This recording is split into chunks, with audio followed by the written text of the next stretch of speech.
નમસ્કાર વિદ્યાર્થી મિત્રો. આજે આપણે લેક્ચર 4 અને 5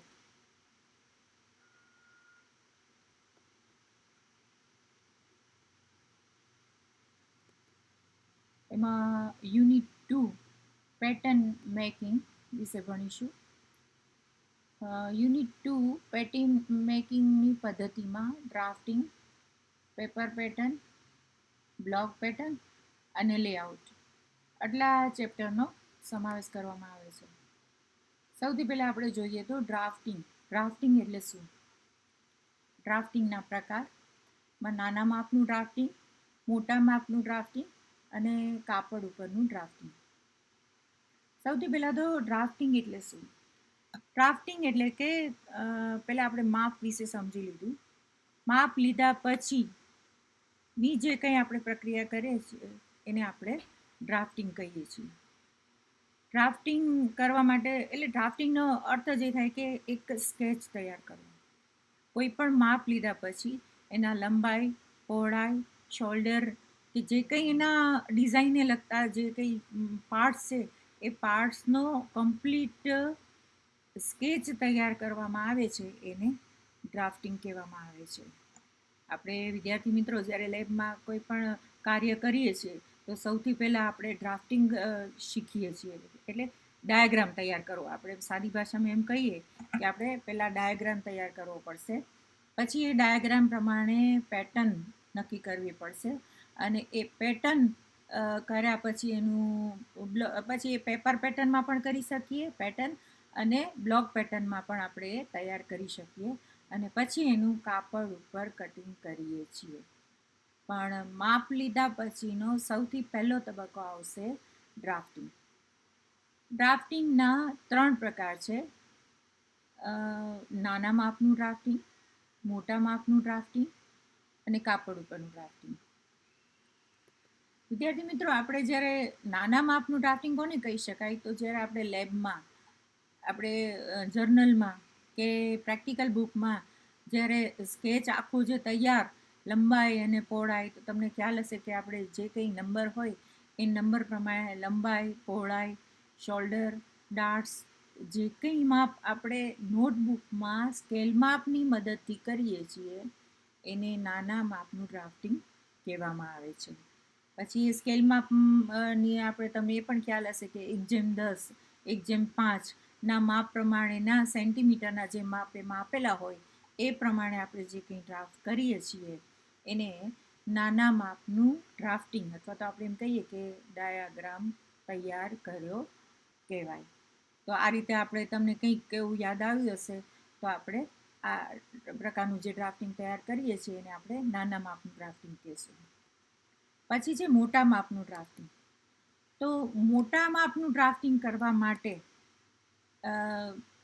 જે નાના માપો સ્કેલ માપ પ્રમાણે નોટબુકમાં આપેલા હોય છે એ જ માપ મેજર ટેપથી ઇંચમાં અથવા તો સેન્ટીમીટરના માપ પ્રમાણે પેપર ઉપર જે તૈયાર કરવામાં આવે છે એને આપણે મોટા માપનું ડ્રાફ્ટિંગ કહીશું.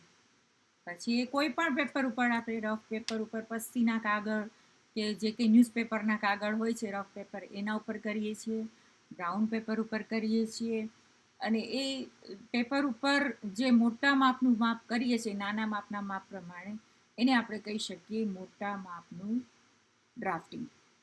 તો તમને આપણને આ પણ ખબર છે કે આપણે લેબોરેટરીમાં પહેલાં નાના માપનું કરીએ છીએ, પછી બ્રાઉન પેપર ઉપર અથવા તો ન્યૂઝપેપર ઉપર આપણે મોટા માપનું કરીએ છીએ અને પછી જે તૈયાર થાય છે એ તો આપણે આગળ ઉપર પછી કહીશું એને આપણે પેપર પેટર્ન કહીએ છીએ અને એ પેપર પેટર્ન ડાયરેક્ટ આપણે કપડા ઉપર અપ્લાય કરીએ છીએ.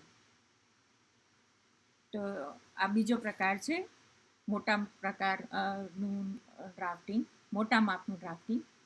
ત્યારબાદનો ત્રીજો પ્રકાર છે કાપડ ઉપરનું ડ્રાફ્ટિંગ. હવે ઘણા લોકો શું હશે કે જે પ્રેક્ટિસ જેને હોય, જેને એકદમ એક્સપર્ટ હોય, સિલાઈ કળાનું જ્ઞાન હોય અથવા તો જે લોકો દાખલા તરીકે ડાયરેક્ટ કપડા ઉપર માપ લેવા ચાહે છે તો જે સીવેલા તૈયાર કપડાં છે એ સીવેલા તૈયાર કપડાના અલગ અલગ પહેલાં તો માપ લે છે કે એના હિપ્સના માપ શું છે, લંબાઈનું માપ શું છે, શોલ્ડરનું માપ શું છે, કમર લંબાઈનું માપ શું છે, કમરથી લેન્થનું માપ શું છે. આ બધા માપ લઈ અને ડાયરેક્ટ કપડા ઉપર જે માપ કરવામાં આવે છે, માપથી જે ડ્રાફ્ટ તૈયાર કરવામાં આવે છે, એને કાપડ ઉપરનું ડ્રાફ્ટિંગ કહેવામાં આવે છે. એટલે વિદ્યાર્થી મિત્રો, આપ સૌને સમજાઈ ગયું હશે ડ્રાફ્ટિંગના કેટલા પ્રકાર છે, જે બધી જ રીત આપણે લેબોરેટરીમાં અપનાવીએ છીએ. નાના માપનું ડ્રાફ્ટિંગ, મોટા માપનું ડ્રાફ્ટિંગ અને કાપડ ઉપરનું ડ્રાફ્ટિંગ.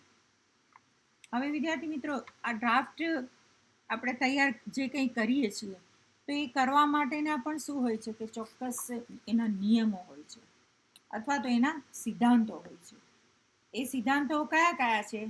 તો જ્યારે આપણે કાગળ કે કાપડ ઉપર ડ્રાફ્ટિંગ કરવાનું હોય તો ત્યારે એને એકદમ સપાટ જગ્યા ઉપર આપણે રાખીને કરીએ છીએ.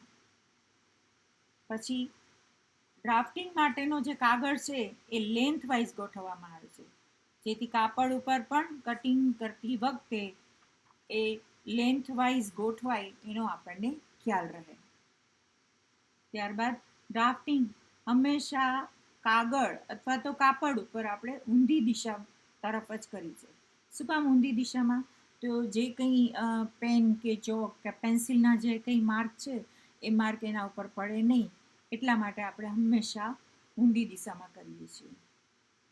નોટબુક અને જર્નલમાં આપણે જ્યારે ડ્રાફ્ટિંગ કરતા હોઈએ ત્યારે પોશાકનું માપ લેવાનું છે કે જે કંઈ આપણે માપ લીધું છે એ સ્કેલ માપનું, તો એ પણ દર્શાવવું જરૂરી બને છે.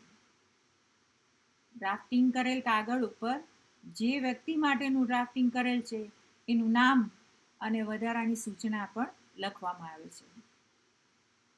કાગળ ઉપર ડ્રાફ્ટિંગમાં ક્યારેય વધારાના સિલાઈનું માપ દર્શાવવામાં આવતું નથી અને વધારાના દબાણ માટેનું માપ પણ દર્શાવવામાં આવતું નથી. ખાલી એક પેટર્ન તૈયાર કરવા માટેનું જે કંઈ અગાઉની પ્રોસીજર ડ્રાફ્ટિંગની કરવામાં આવે છે એમાં વધારાની સિલાઈ રેખા કે વધારાના દબાણના કાપડની જે કંઈ રેખા હોય એ દર્શાવવામાં આવતી નથી. આ એક એના સિદ્ધાંતમાં ખાસ સામેલ કરવામાં આવે છે. ડ્રાફ્ટિંગ માટેના ડાયાગ્રામની લાઈનો, શેપ, વળાંક સ્પષ્ટ દોરાયેલા હોવા જોઈએ. જો ડ્રાફ્ટિંગમાં ભૂલ હોય તો એને બ્રશ વડે ભૂંસીને ફરીથી લાઈન દોરવી અને એક લાઈન ઉપર બીજી લાઈન ક્યારે પણ ગૂંથવી નહીં. ડ્રાફ્ટિંગમાં વસ્ત્રની પેટર્નના દરેક ભાગનું અલગ અલગ ડ્રાફ્ટિંગ કરવું, જેથી લેઆઉટ કરવામાં સરળતા રહે. લેઆઉટ આપણે પછી સમજીશું, પણ દરેક અલગ અલગ ભાગનું ડ્રાફ્ટિંગ કરવામાં આવે છે જેથી લેઆઉટ કરવામાં સરળતા રહે. સંપૂર્ણ ડ્રાફ્ટિંગ થઈ ગયા પછી એકવાર નિરીક્ષણ કરી લેવું કે બધા માપ પ્રોપર આવી ગયા છે કે નહીં. પછી જો એમાં ઓવરઓલ બધું આપણે નિરીક્ષણ કરીએ અને જો કંઈ ભૂલ હોય તો એ ભૂલ પછી આપણે સુધારી શકીએ, એટલા માટે એકવાર નિરીક્ષણ કરી લેવું જરૂરી છે. એટલે આટલા સિદ્ધાંતોના આધારે આપણે ડ્રાફ્ટિંગ આપણે કરીએ છીએ કમ્પ્લીટ. અને આ ડ્રાફ્ટિંગ આપણે વિદ્યાર્થી મિત્રો કરીએ તો એનું મહત્ત્વ શું છે અથવા તો એનાથી શું લાભ થાય? તો ડ્રાફ્ટિંગ કરવાથી માપ અનુસાર કાપડ વપરાય છે અને કેટલું કાપડ જોઈએ એનો અંદાજ આવી જાય છે. ડ્રાફ્ટિંગ દ્વારા વસ્ત્રની ડિઝાઇનનું અનુમાન કરી શકાય છે. એક વખત ડ્રાફ્ટિંગ કરી લીધા પછી એનો ઉપયોગ કરીને સમય શક્તિ બચાવી શકાય છે અને સાથે સાથે કટિંગમાં શીઘ્રતા તથા કુશળતા મેળવી વસ્ત્રની અંદાજિત જે કંઈ કિંમતમાં છે એ ઘટાડો આપણે કરી શકીએ છીએ. પછી ડ્રાફ્ટિંગ દ્વારા દાખલા તરીકે શોલ્ડરના શેપ છે, નેક લાઇનના શેપ છે, બાઈંગ ગાળાના શેપ છે, તો આ બધા અલગ અલગ જે ડિઝાઇન પ્રમાણેના શેપ છે, કર્વ શેપ છે, એનો આપણને અભ્યાસ થઈ શકે છે. પછી ડ્રાફ્ટિંગ કાગળ ઉપર થતું હોવાથી કાપડનો બગાડ થતો અટકે છે અને કાપડનો કરકસર ભર્યો ઉપયોગ કરી શકાય છે. ડ્રાફ્ટિંગ એ જથ્થાબંધ રેડીમેડ ઉદ્યોગ તથા ફેશન ડિઝાઇનર માટે એક આશીર્વાદ સમાજ છે. એટલે સૌથી પહેલાં એક ડ્રાફ્ટિંગનો અભ્યાસ શા માટે કરવામાં આવે છે, તો એ વિદ્યાર્થી મિત્રો આપણે આ એક ડ્રાફ્ટિંગ સૌથી પહેલું જે પેટર્ન મેકિંગ પદ્ધતિનું પહેલું સ્ટેપ છે ડ્રાફ્ટિંગ, એના વિશે આપણે સમજીએ.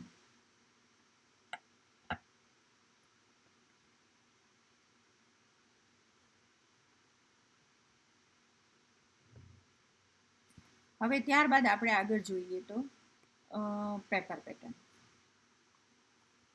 પેપર પેટર્નમાં આપણે આટલું જોશું. પેપર પેટર્ન એટલે શું? પેપર પેટર્નના નિયમો.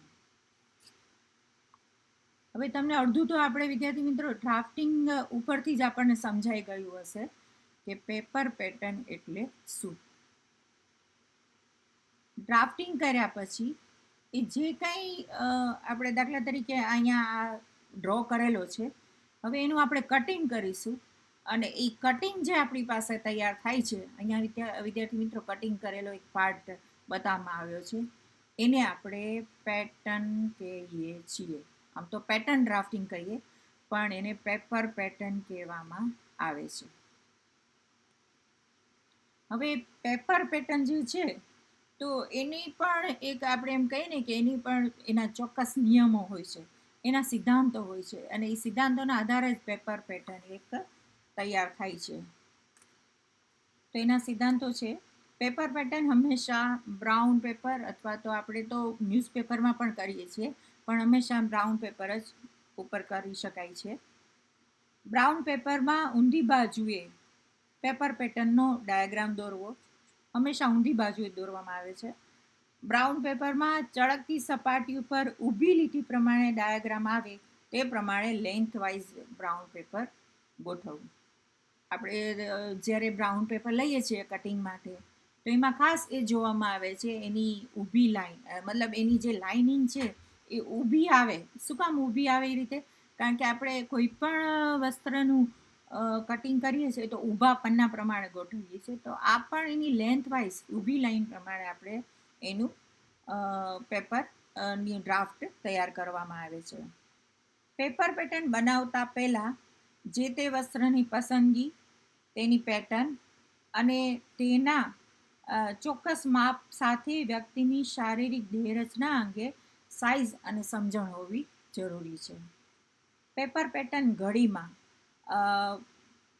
1.5 અને 1/4 ભાગમાં એ રીતે કરવામાં આવે છે, અને જરૂર જણાય ત્યાં ઘડી શબ્દ પેપર પેટર્નમાં લખવામાં આવે છે. મિત્રો અહીંયા આપણે જોઈએ છીએ કે એક સાવ 1/4 પાર્ટ જ પેપર પેટર્નનો બતાવેલો છે. એટલે પેટર્ન હંમેશા કોઈ પણ બ્લોક પેટર્ન હોય કે પેપર પેટર્ન એ 1.5 પાર્ટમાં અથવા તો 1/4 પાર્ટમાં દર્શાવેલું હોય છે. શું કામ? કારણ કે શરીરના બે ભાગ એક સરખા, બે ભાગમાં એક ભાગનું માપ લઈએ તો બીજા ભાગનું માપ આપોઆપ એમાં આવી જાય છે, એટલા માટે આપણે એને 1.5 પાર્ટમાં દર્શાવીએ છીએ. જો મોટા માપનું પેપર પેટર્ન તૈયાર કરવાનું હોય તો 1.5 અથવા તો માપ લઈ અને નાનું પેપર પેટર્ન પણ તૈયાર કરી શકાય છે.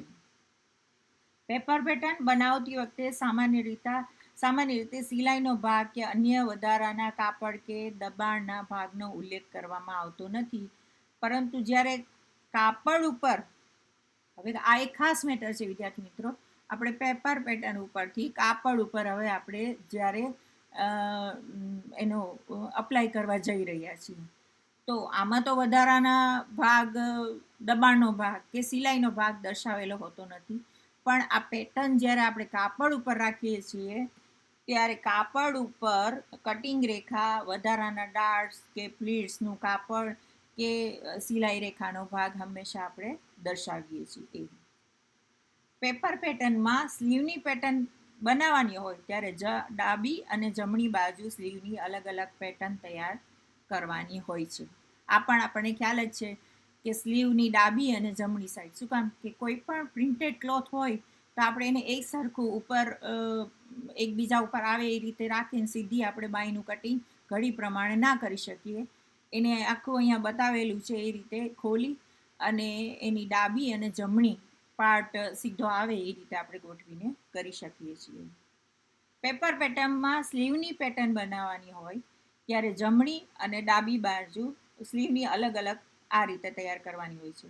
અન્ય વધારાના ભાગો જેવા કે કોલર, યોક, બેલ્ટ વગેરે પેપર પેટર્ન અડધા ભાગની જ બનાવવાની હોય છે.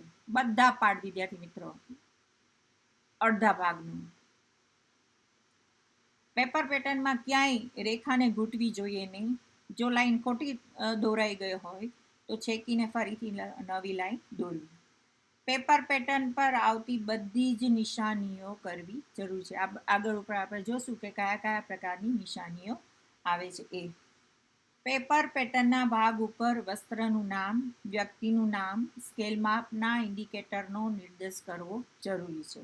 કે આપણે મેં પહેલાં જ કહ્યું ને કે સ્કેલ માપ પ્રમાણે નાના માપમાં આપણે 1:5 કર્યું હોય કે 1:10 કર્યું હોય તો એ પણ એક ઉલ્લેખ કરવો અહીંયા જરૂરી છે. પેપર પેટર્નના જે 2 ટુકડાઓ સામસામે જોડવાના છે ત્યાં પણ એની નિશાનીઓ જે ચોક્કસ પ્રકારની આવે છે એ પણ કરવી જરૂરી છે. તો આ રીતે આપણે પેપર પેટર્નના ચોક્કસ જે નિયમો છે પહેલાં તો એ જોયા કે આપણે ડ્રાફ્ટિંગ ઉપરથી પેટર્ન કઈ રીતે તૈયાર કરી શકાય અને પછી એ પેટર્નને આપણે કાપડ ઉપર કઈ રીતે ગોઠવી શકાય એ પણ વિદ્યાર્થી મિત્રો આપણે ખાસ જોવું જરૂરી છે. તો એ આપણે હવે પછીના લેક્ચરમાં જોશું.